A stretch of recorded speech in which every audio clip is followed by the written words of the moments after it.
So, I have many friends from Africa, India, Pakistan, Bangladesh, and many more countries asking me how they can gain admission to various universities in Europe.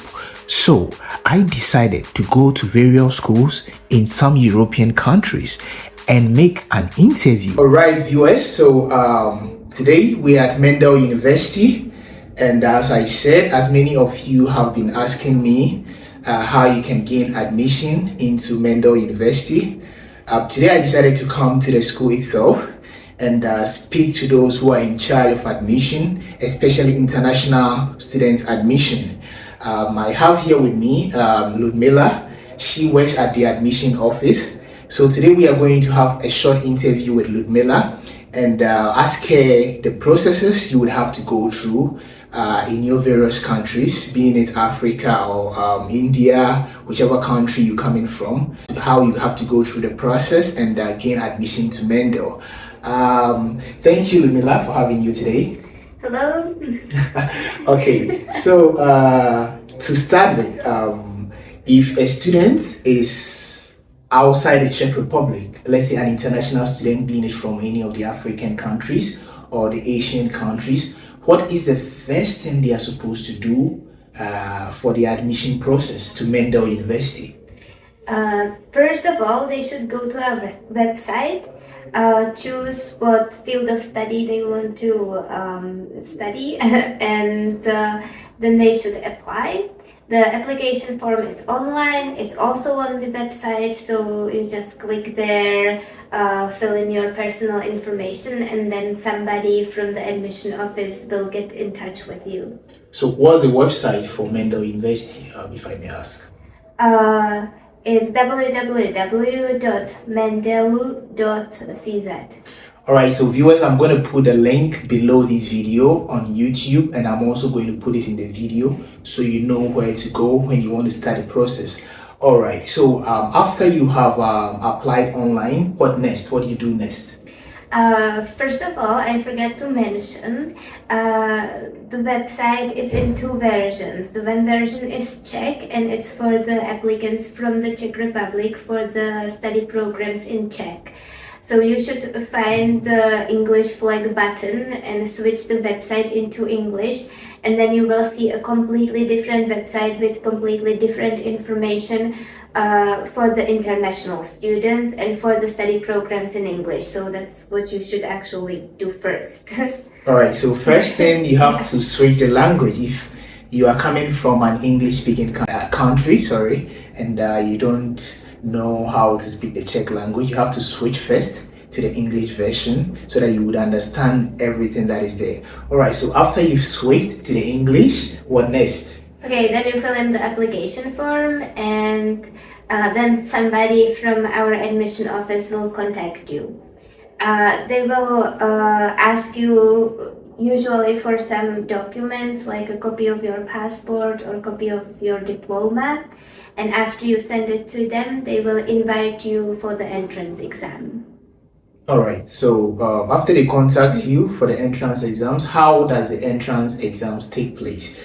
Is it something you do it online, or it's something that you do it in person, depending on the country?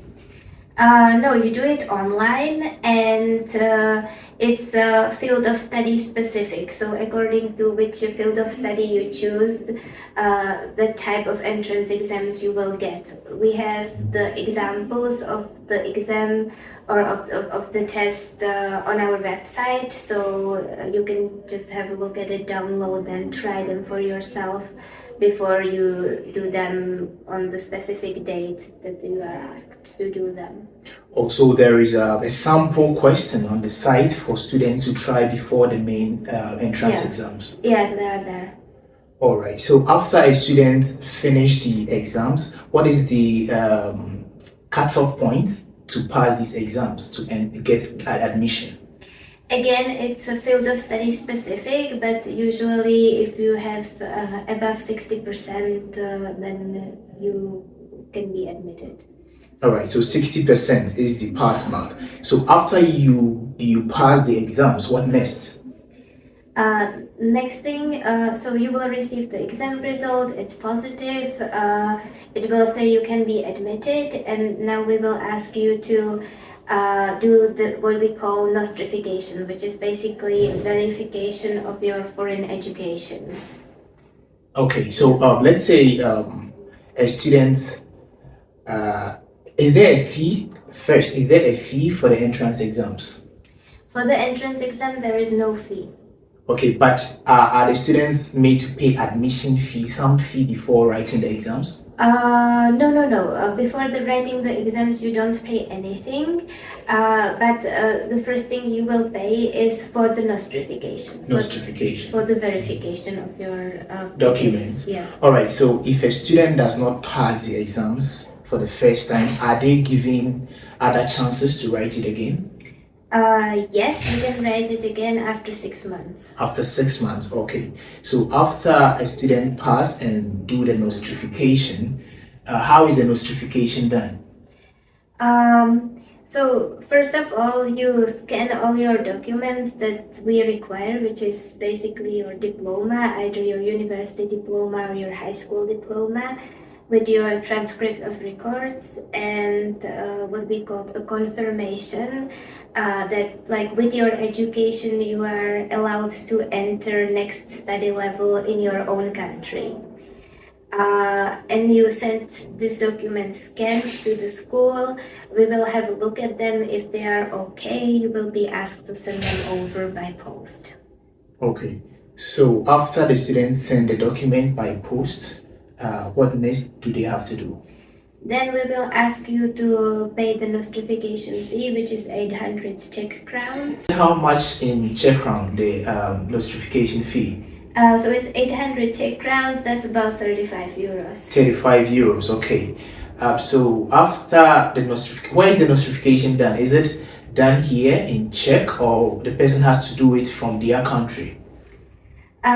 It's done here. I said you send your documents over to school. After the documents are here and the fee is paid, then we send the documents to the vice dean for approving, and then after you are approved, you have your nostrification. But this type of nostrification for the 800 Czech crowns with the document I mentioned is valid only for studying at this faculty and for this admission process.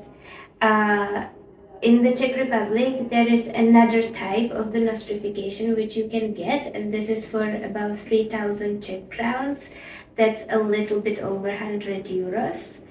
And this is done by any public university, and after you complete the process, you can study at any university with this document, and the document is valid for life. So you can actually choose between those two types, whichever you want to get done. But the first type that we do by default, the cheaper one, it's also faster one. So unless you specifically ask that you want the second type, we will by default ask you for the documents for the first type. Okay, so we have two types of notification. The 800 one is done by the faculty, just the faculty here in Mendel, and that one you can only use it for Mendel University. But the second one is the one that is a bit expensive. That one you can use it for any university here in Czech Republic, right? Yes, and also the validity is important to mention, because the first type is only valid for this admission process. So let's say you become a student, you study here, you fail and you want to apply again, then you will be asked to do this type of nostrification again. Basically, you will not need the documents again because we already have them, but you will need to pay the 800 Czech crowns again. Okay, all right. So after the notification and the student pays the fee, what next? Do they have to do something from their country? Because throughout the process, we've not mentioned what they are supposed to do in their country. Aside the notification they will do here, what are they supposed to also do with the Ministry of Foreign Affairs or the Czech Embassy in their various countries? Well, that's when you are gathering the documents for the nostrification. We will ask you to have the documents officially authenticated, and then it depends which country you are from. Some countries have a bilateral agreement with the Czech Republic, which means your documents have to be just notarized copies with the notary in your own country. Then if your country is member of the apostille convention, then your documents have to be apostilled. And if you are the type 3 of the country, you don't belong to any agreements, then your documents need to be super legalized, which means attested by the Ministry of Foreign Affairs in your country and also by the Czech diplomatic representation for your country. Again, it depends where are you coming from. It might happen that the Czech embassy is not in your country but in some neighboring country, and then you have to travel there to get your documents super legalized. Okay, so for those countries that do not have any bilateral agreements based on the country you are coming from, you would need to legalize your document first with the Ministry of Foreign Affairs, and then you would also have to do a super legalization with the Czech embassy, right? Yes. Okay, so after the super legalization, do the students send the documents to the school? Yes. After that, they send the documents to the school, and then the nostrification is done here. Okay, so before the notification process, you would have to first, I think we picked the notification before this, so you would have to do the legalization with the Ministry of Foreign Affairs in your country. Then you do the super legalization with the embassy. Then after that, you send a document here for the notification process. So it's three processes: legalization, super legalization, and then notification in the Czech. That's when you send a document here for notification to be authenticated. Okay, so after that is done, how does the student gain that is appointments with the embassy for interview? Do they have to go through interview with the embassy before they gain their visa? Okay, so this is a little bit more complicated, and you also skipped another step. Okay. But we usually advise students when you go for your nostrification, if you are required to do the super legalization with the Czech embassy, we tell them, okay, go there with your diploma, and if you are serious, go there also with your other documents that need to be super legalized for your visa application. So basically, before the nostrification, you should find out what everything you will need for the visa application, and then which documents will need to be super legalized, because there's more of them. And then when you go for your super legalization date, you also bring the other documents and have them super legalized. And let's go back to after the nostrification. So after the nostrification, we will ask you for the details for the study contract. You will read the study contract with the school, and you will be asked to pay the first year tuition fees and the dormitory deposit. The tuition fee is 65,000 Czech crowns per year, and you will have to pay the first year in full, and the dormitory deposit is 5,000 Czech crowns. Okay, so after you pay the first year in full, which is 65,000 Czech crown, let's say you are doing a master's program, do you have to pay the second year also in full, or you can pay it based on the semester basis? You will pay on semester basis and after you come here, so right before your second year starts. Okay, so you are only made to pay just 1 year full for the first year if you are doing 2-year master program, but you'll be allowed to pay on semester basis for the remaining 1 year for the remaining fee. So that will be like a little bit around 32,500 Czech crown for every semester. Okay, so after you pay the fees, how do you gain the embassy appointments? Okay, so after you pay the first year tuition fees and your dormitory deposit, which is important because then you will receive your accommodation contract, which you need for the visa.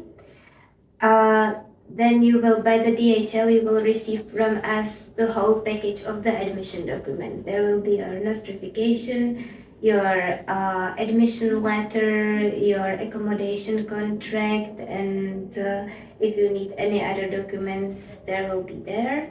And with these documents, you can ask the embassy for the visa appointment, which is also country specific, like how to get the appointment. Usually, it's done by email. Once a month, you have to send an email to the embassy, and they will select the people who will get the appointment.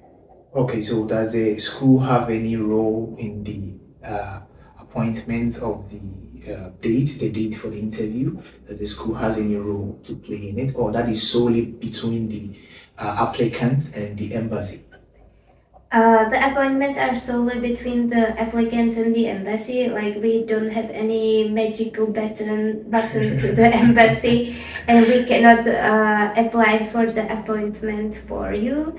But there is something that is called a regime student, which is done by the Ministry of Education.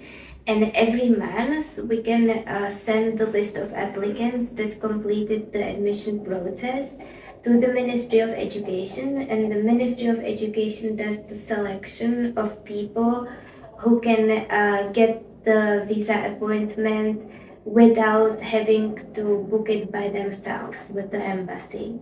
But again, we cannot influence who will be chosen for this. Okay, so let's say a student has gone through all these processes and gone for the visa interview and is denied visa.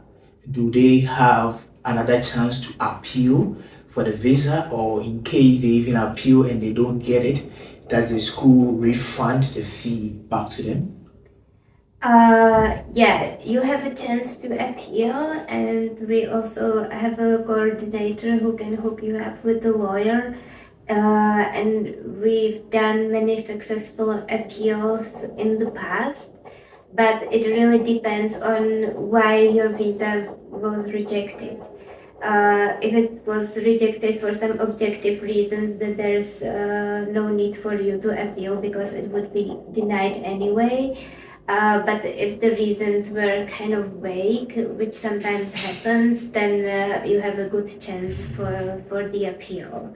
But nevertheless, if you are rejected, you can ask for the refund, and we refund everything, but we deduct administrative fee, which is 2,000 Czech crowns.